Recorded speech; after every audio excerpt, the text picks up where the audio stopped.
back to what you said about climate, even with those policies that you mentioned there in the bill, there's a pretty sizable protest across the street today from the Sunrise Movement. This is a group that worked with the campaign to set policy, that's in touch with the White House, but they and people, a lot of their allies are frustrated that when it came to reach a deal, it was a lot of the big climate stuff that got pared down or left out. What is your message to climate activists who feel like, wait a second, we thought that President Biden was going to be the most aggressive president ever on this topic. Why is this first high-profile bill so whittled down?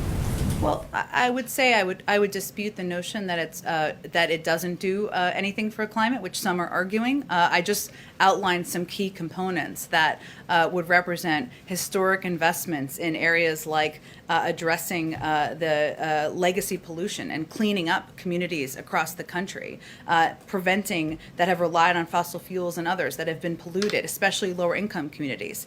It also will take enormous steps in addressing investing in clean energy transmission. It will include making sure electric vehicle buses are part of our force across the country, and make sure that purchasing electric vehicles which will be a huge contributor to reducing greenhouse gas emissions, is something that can be a reality for millions of Americans. Now, whether or not everyone is aware of all those specifics, that's incumbent on us to keep conveying that, communicating it, listening, and making sure people understand that this is a down payment. And the president will continue to advocate for, press for, work for even more on the climate, as he will in the reconciliation bill and process moving forward. And does the White House want to see a clean energy standard in that reconciliation bill? And do you think that can fit into the parameters of what can and can't be included?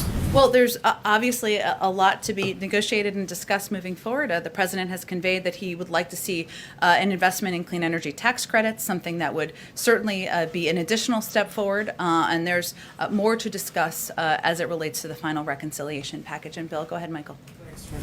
You just mentioned